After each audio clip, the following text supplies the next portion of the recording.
Krishna hello' মাই dear friend good morning এই মই স্কুলৰ পৰা বাচ্ছাটো থৈ নাতিটো থৈ আহিলোঁ। অহাৰ লগে লগে এই লাইটৰ বিল এখন আহিল। লাইটৰ বিল আজিকালি লাইটৰ বিলত আমাৰ মামা থাকে। লাইটৰ বিলখনত আহিছে মোৰ ইয়াত এই মাহত মই মানে 3C চব বন্ধ কৰি থৈছোঁ না। 141 মাত্ৰ। আৰু লাইটৰ বিল অসমবাসী ৰাইজ বিশ্ববাসী ৰাইজ লাইটৰ বিল নিদিলে কিন্তু চক্ৰবৃদ্ধি বহুত বাঢ়ে। আৰু মই প্ৰমাণ পাইছোঁ মোৰ পুৰণা ঘৰটোতেই মানে ইমান বাঢ়ি গৈছে নহয়, মই দিবলৈ মানে অসমৰ্থন হৈ গৈছিলোঁ। পাছত কি দিলোঁ। দিয়াৰ পিছত এতিয়া অৱশ্যে পুত্ৰ বোৱাৰী কি কৰিছে তেওঁলোকেহে জানে, এতিয়া সোধা নাইগৈ আৰু নহ'লে বহুত বাঢ়ি গৈ আছিলে। সেইকাৰণে অসমবাসী ৰাইজ এই লাইটৰ বিল দিব। আমাৰ মামাৰ ফটো থাকেই, এই আমাৰ মামাৰ ফটো থাকেই দিব। এইখিনিতে এটা কথা মই ক'ব ওলাইছোঁ।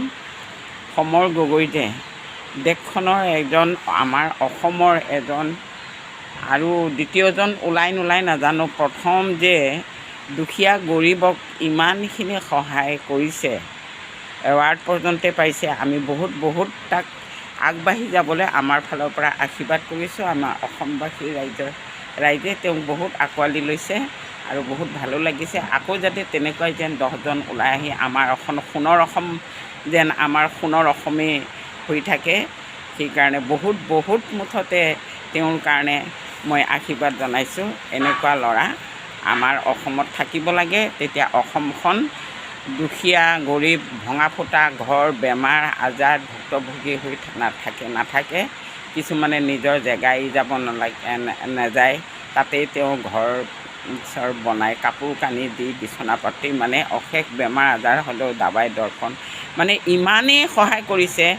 মই আৰু দ্বিতীয়জনক দেখা নাই এতিয়ালৈকে, প্ৰথম কিন্তু এই সময় গগৈকে দেখিছোঁ। অশেষ ধন্যবাদ মোৰ ফালৰ পৰা, যেন তেওঁ আৰু আগবাঢ়ি গৈ থাকে। জয় আই অসম কৃষ্ণ।